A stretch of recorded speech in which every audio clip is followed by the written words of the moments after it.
खुद पर भरोसा रखें। क्या आपके अंदर अचानक निराशा जन्म लेने लगी है? आपका आत्मविश्वास कम होता जा रहा है? आपको मनचाही सफलता नहीं मिल पा रही है? क्या आप अपने आप को लूजर मानने लगे हैं? अगर ऐसा है तो आप लो सेल्फ स्टीम के शिकार हो रहे हैं। यह एक मानसिक बीमारी है। यह धीरे धीरे आपका आत्मविश्वास टिकाकर आपके अंदर इन्फीरियरिटी कॉम्प्लेक्स पैदा कर सकती है। इसलिए समय रहते इस स्टेट ऑफ माइंड से निकालने की कोशिश करें। यकीन माने, आप चाहेंगे तो इससे जरूर निकल जाएंगे।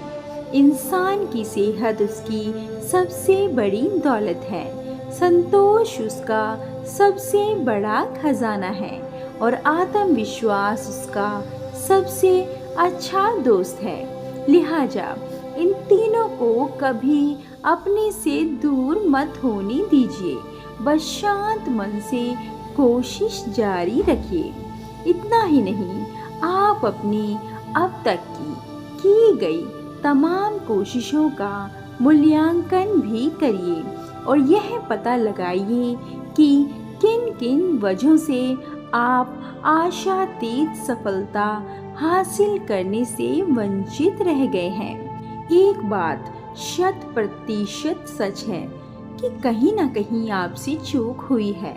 इसलिए आप अपने समकालीन लोगों से पिछड़ गए। उस चूक को स्वीकार करके उसे दूर कीजिए। हर भूल को सुधारने की कोशिश कीजिए। भूल को सोर्स ऑफ इंस्पिरेशन बनाइए, ना कि बाधा। यकीन मानिए, अगर आप अपना आत्मविश्वास नहीं खोएंगे तो सफलता आपके चरण चूमेगी। यह सर्वविदित हो चुका है कि असफलता एक गंभीर बीमारी की तरह है। इस बीमारी से जो भी एक बार ग्रसित हुआ वह जल्दी उभर नहीं पाता। इसलिए पूर्व राष्ट्रपति APJ अब्दुल कलाम भी असफलता को एक बीमारी मानते थे और कहा करते थे कि आत्मविश्वास और कठिन परिश्रम असफलता रूपी इस बीमारी को मारने के लिए सर्वोत्तम औषधि है। उनके कहने का मतलब है कि अगर आपको अपने ऊपर भरोसा है, यानी आप आत्मविश्वास से भरे हैं, तो आप कठिन परिश्रम करने से बिल्कुल पीछे नहीं हटेंगे। जब आप कठिन परिश्रम करेंगे तो जाहिर है आप सफल होंगे। कह सकते हैं कि आत्मविश्वास जीवन का आधार है। अगर इसमें कमी हो रही है तो इसका मतलब है कि आपके जीवन का आधार ही हिल गया है। किसी में कितना ही बड़ा गुण क्यों ना हो, अगर उसका आत्मविश्वास एक बार डिग गया तो वह गुमनामी की जिंदगी जीने को मजबूर हो जाता है। जीवन में सफलता पाने के लिए हर कोई हर संभव कोशिश करता रहता है। जो जिस क्षेत्र से है उसी में प्रयासरत है। जैसे छात्र अच्छा करियर बनाने के लिए पढ़ाई में मेहनत करता है और अच्छे नंबर से पास होकर एक अच्छी नौकरी का अपना सपना पूरा करता है। इसी तरह खिलाड़ी खेल में बेस्ट प्रदर्शन करके सफलता हासिल करता है। ऐसे ही हर कोई अपने अपने क्षेत्रों में अपना बेस्ट देने का प्रयास करता है। मनचाही सफलता बहुत कम लोगों को मिलती है, या कह सकते हैं कि मन के मुताबिक कामयाबी उन्हीं लोगों को मिलती है जो स्ट्रगल के समय अपना आत्मविश्वास नहीं खोते।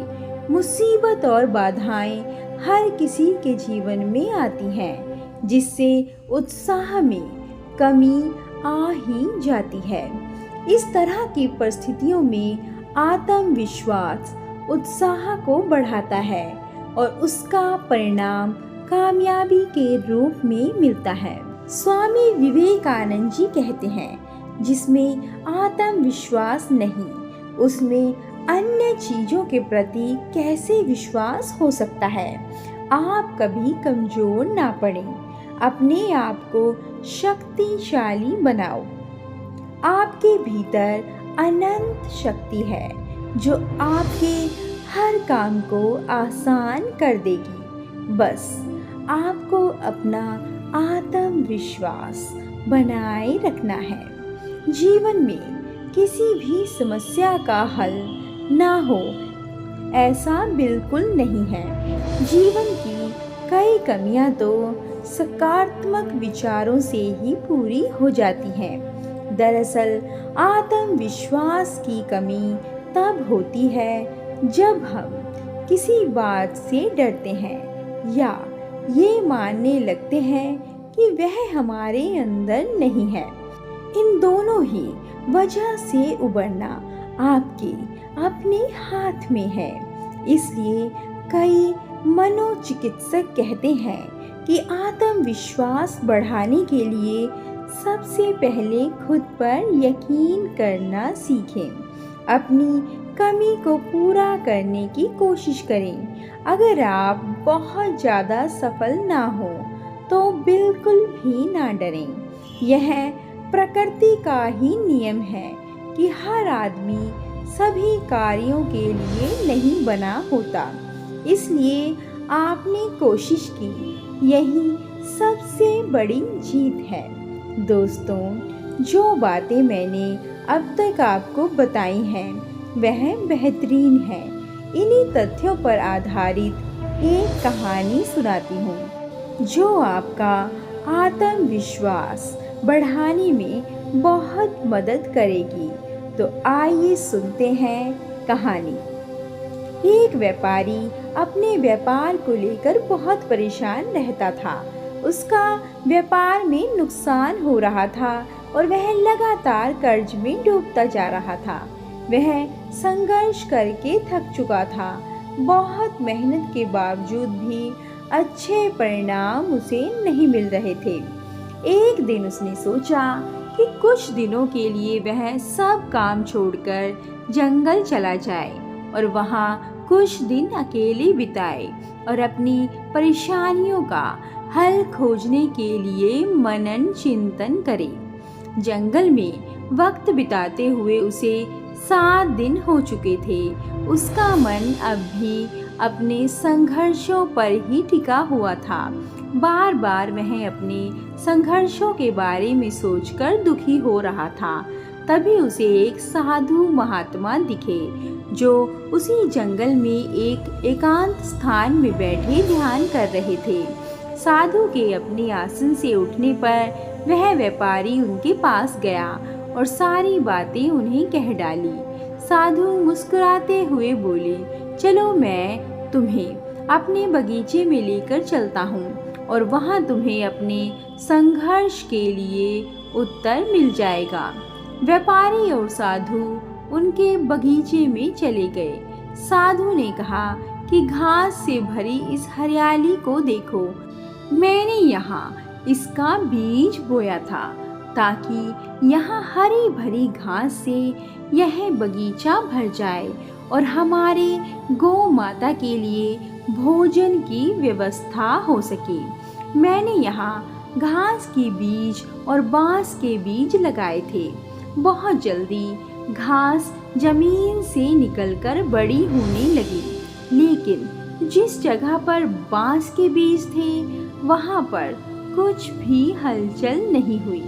मैंने दोनों जगह ठीक वैसी ही देखभाल की, लेकिन बांस जमीन से निकलने का नाम ही नहीं ले रहे थे। हर साल घास और घनी हो रही थी, लेकिन 3 साल में बांस के बीज पर कोई असर नहीं पड़ा। 5 साल बाद उस बांस के बीज से एक पौधा अंकुरित हुआ। 6 वर्ष होने पर यह छोटा सा बांस का पौधा 100 फीट लंबा हो गया।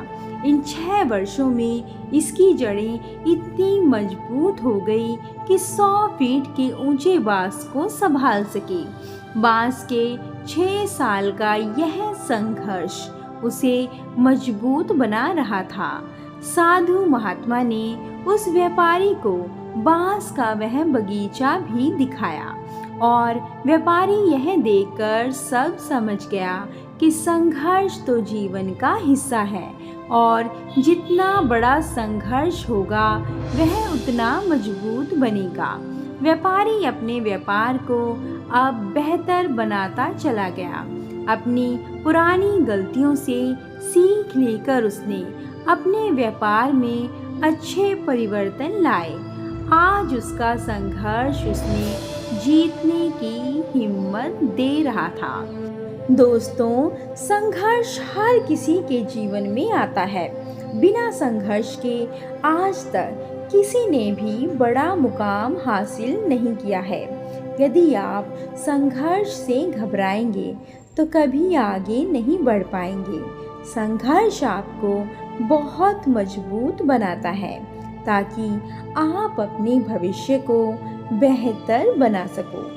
दोस्तों, मोटिवेशनल लेख कैसा लगा कमेंट करके ज़रूर बताएं और ऐसी अधिक मोटिवेशनल स्पीचेस, लेख और स्टोरीज के लिए कृपया वीडियो को लाइक, शेयर और चैनल को सब्सक्राइब करना ना भूलें। धन्यवाद।